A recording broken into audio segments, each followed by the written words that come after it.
Rốt thế lên ơi, một kilo rốt thế tôi xin ơi. mẹ nhớ tiền mẹ một không dễ nó mà mẹ cũng một quỷ đấy. Nó xe đó mà mua con chẳng là con nào à.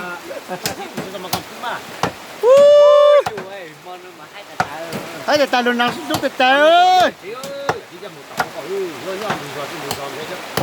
Nó là ra tại trong chỗ nó ra tại trong chỗ nó là trong chỗ kiểu là mong cười đó.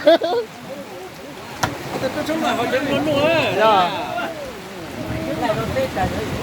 Khi cơ cho ông này tỉnh tao tận tôi nào.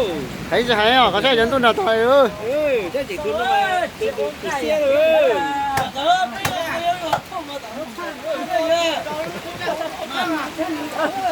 Thế chắc được ôi việc khổ ơi.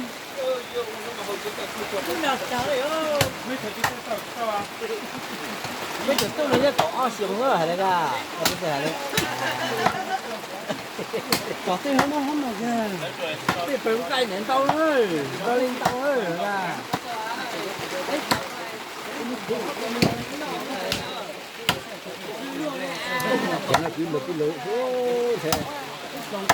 Nó ra tôi đây đó. Chua rồi có hổ à. Đó là cái sự có cả được mà nhau rồi.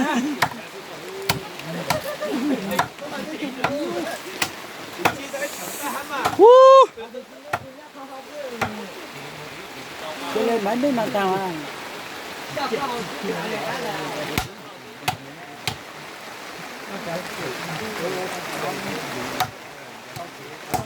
Ý kiến nói cái sát rồi.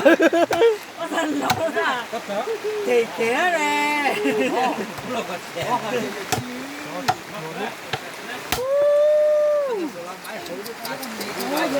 Để đồ luôn đó thì đánh khai coi nhá nào. Đồ cho chắc ca lớn cho cái gì tôi dưới.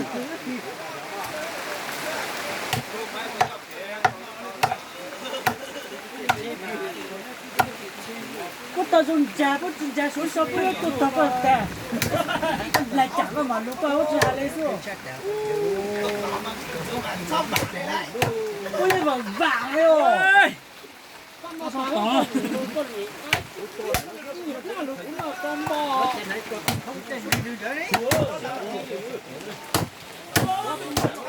Thì mà chịu chị đâu.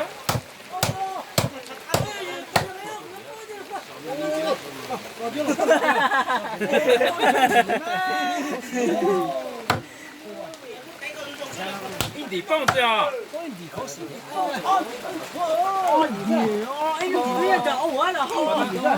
把它吹飞你看。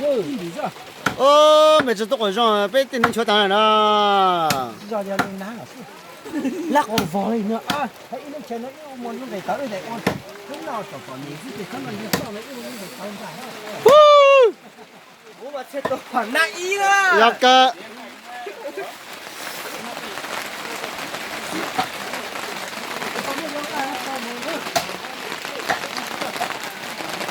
Họ chỉ một lò gì hay hay ơ nào luôn mà chỉ bắt tàng nó nữa chẳng phong chưa có sẵn tủ sư